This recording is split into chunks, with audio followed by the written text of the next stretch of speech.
subscribe. I try to release videos at least once every 7 to 8 days. Well, that went to plan. Hello everyone, I'm Kellic, and I haven't been too productive. Recently, I haven't had much motivation to make anything, let alone have an idea to make anything. So, I did a lot of thinking, and a whole lot of nothing. And a month goes by, and I've still got nothing. But me and my friends were talking, and the conversation of game dev came up, and they wanted to make a game, but didn't know how. And I knew how to make a game, but didn't know what to do. So we worked together. I was like a guide, and told them to download the necessary things to make a game in Unity, and while they did that, we had to come up with an idea for the game. To put it simply, it ended with the idea of a Flappy Bird style game, with a sandwich as the bird and ketchup bottles as the pipes. So I opened up Photoshop. Now, I love pixel art, and have recently only been using pixel art in my games, but I wanted to change, and I thought it would look cool to have a cartoon style, so that's what I did, and I actually really liked these.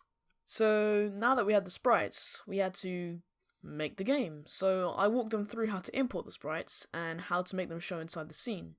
Then I showed them the basics of the editor, which is much harder to do with a Discord call than I thought, but we came to the point where we wanted to actually play a game that we made, so I showed them rigid bodies and box colliders, and then we started coding. I showed them how to use the rigid body to make the sandwich move, and in only about 10 minutes, we had the sandwich flapping, but I wanted it to do more, so I made it spin.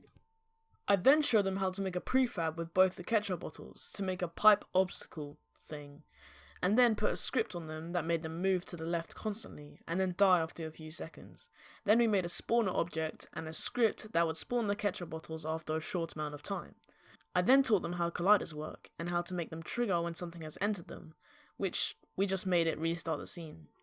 Together, we didn't make a full-blown game, because technically this was their first game, and I wanted to teach them by doing something really simple, and they had fun, but I was inspired to add a bit more to it. So I made a particle system that would follow the player by script so that it didn't rotate with it, and also added post-processing effects to make it look better. After that, I made a very simple menu, with the sandwich doing a little animation. The menu also displayed text to show the high score and how to start the game. The game was a little too easy in my opinion, and very repetitive, so after a few points, the bottles start spawning with a random rotation, and after a few more, they actually start rotating while you play. This makes the game much more difficult, but still possible.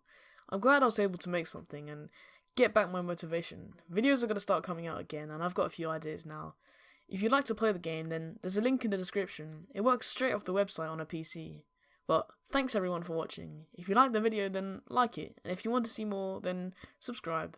Consider watching one of my other videos if you'd like, and I'll see you.